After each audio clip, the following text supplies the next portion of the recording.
Nakwento ko naman sa inyo na... Wait lang. Hindi ka na ba't ko ginawa yan? Okay. Nakwento ko naman... Nakwento ko naman na sa inyo na sa... Hiningal pa rin ako. Okay, ito na. Game. Nakwento ko naman na sa inyo na marami akong kalokohan sa isa kong video. Kaya naisip ko na magkwento pa uli sa inyo ng mga pinaggagawa ko dati. At sa mga hindi pa nakakapanood ng video na tinutukoy ko, ano ginagawa nyo? Panoorin nyo yun pagkatas nito. Okay? Okay. Abala.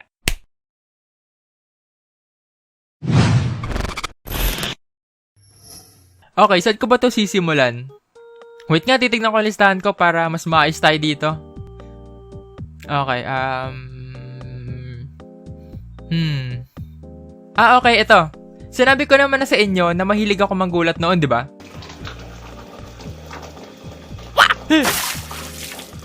Pero, yung paggugulat ko noon, hindi lang nalilimit sa loob ng bahay. Kasi isang araw, nag-decide kami ng kaibigan ko na puntahan yung isa pa naming kaibigan sa bahay nila. Ano kayang pwedeng gawin ngayon? Di ko nga din alam eh. Di bale, baka mamaya may maisip tayo pag andun na tayo sa kanila. Uy, baka mamaya doorbell na naman ni Aya nyo ah. Uy, hindi. Ayoko na nun. Tsaka bagal-bagal mo kaya tumakbo. Kaso, pagdating namin sa bahay nila, nakita namin na inuutusan pa pala siya kumilos dun sa kanila. Kaya hinintay na lang namin siya dun sa grahe nila. Kaso, habang naghihintay kami dun sa gilid ng bahay nila, sumenyas bigla yung kaibigan ko sa akin. Tumatay rin kaya yung langgam? Psst! Hunyo! Oh! Ay! Sorry po!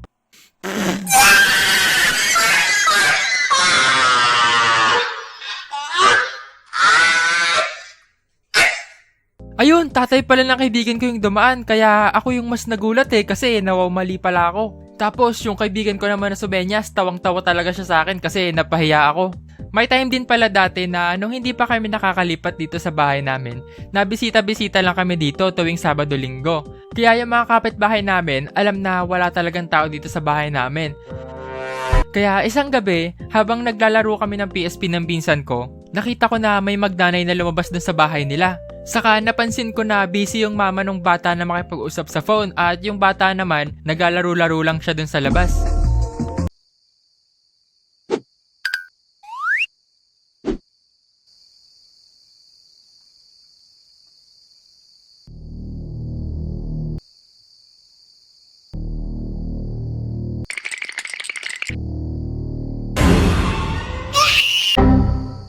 Oo.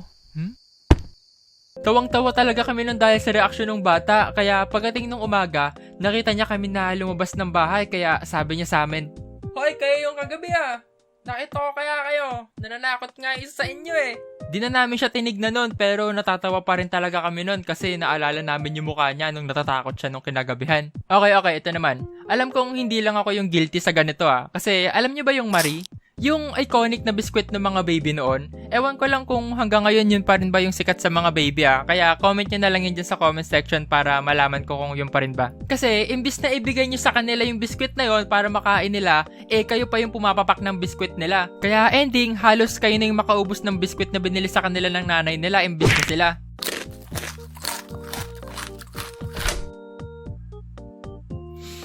Pinagbantay lang kita dyan ba't nakikimukbang ka na dyan? Kain po.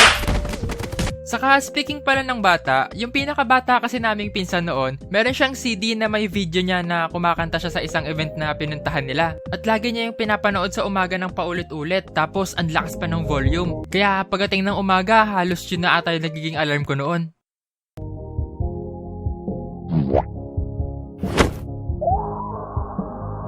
Kaya isang gabi, nung tulog na lahat ng tao dun sa bahay,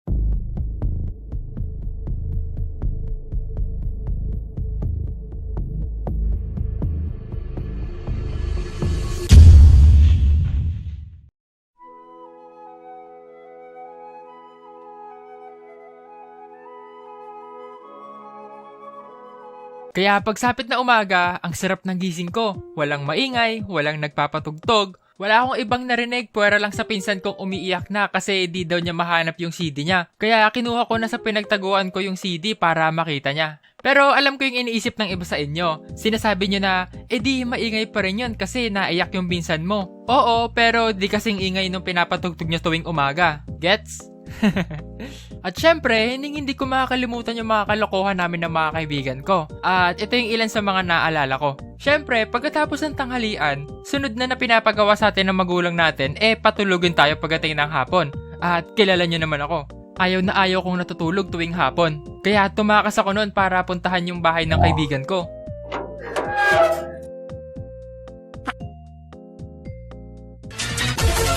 Bali, sa bahay ng kaibigan ko, 3 kami na nandun. Ako, kaibigan ko, at yung kapatid ng kaibigan ko. Hi! Pare-pares kaming bagot nun, kaya nag-isip kami kung ano ba yung mga pwede naming gawin ng mga oras na yon. Ano kaya pwede nating gawin? Ang boring eh. Yun nga ang boring. Tara, laro na lang tayong tagu-taguan. Oo nga, yun na lang, tas dito lang tayo sa loob ng bahay. O sige, game ako dyan, tara. Kaya naglaro na kami ng tagu-taguan nun. Kaso, nung nagintaya na yung kaibigan ko, nahanap niya ako agad. Tas, imbis na hanapin niya yung kapatid niya, sabi niya sa akin, tara, labas na tayo. Di naman na mainit eh. Kaya lumabas lang kami noon para puntahan yung iba pa naming kalaro.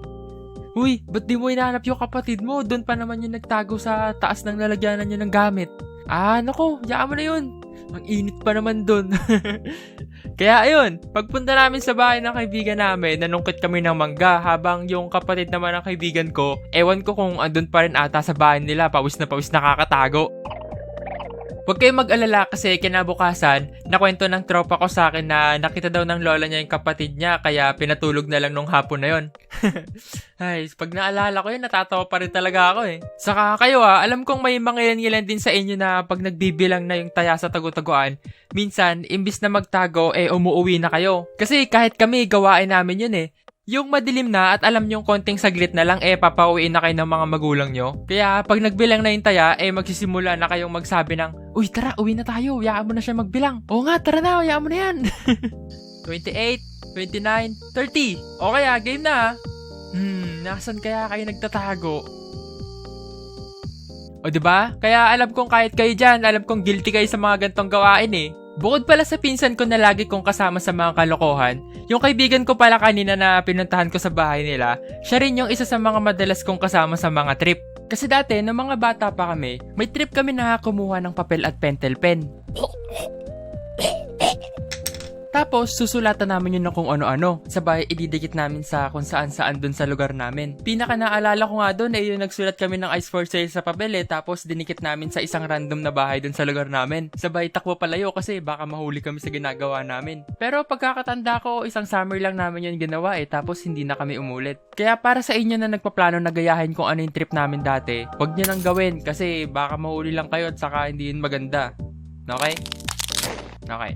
At dahil pala maraming nagkwento sa inyo ng mga kalokohan niya sa huli kong video, nag-decide ako na pumili doon ng isa at isama yun dito sa video na to. Okay, kwento ni Jaina Abarayon 2143. Sabi niya, naalala ko na naglalaro kami noon ng pinsan ko ng luto-lutuan. Sabi ko sa kanya, kunyari chocolate yung lupa tapos ibebenta natin. Huh? Tapos nagulat ako, bigla niyang sinubo yung lupa. Ako pa yung napasama kay tita, hindi ko naman siya tinuruan kumain nun. Sabi ko lang, kunwari lang eh. Ang masasabi ko lang sa inyo ng pinsan mo, grabe, niliteral niya yung kasabiang imagination mo ang limit.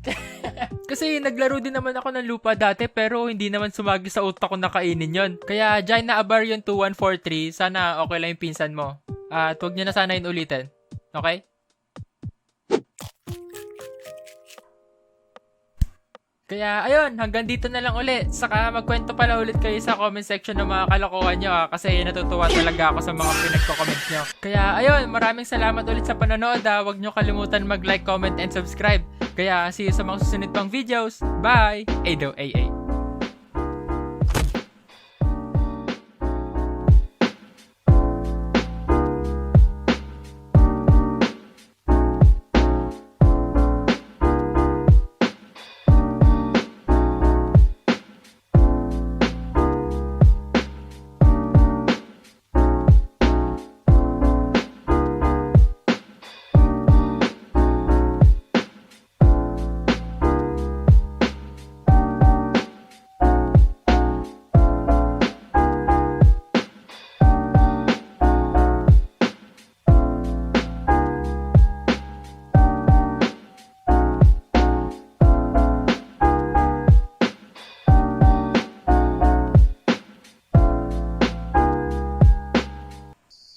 Asa na kaya sila?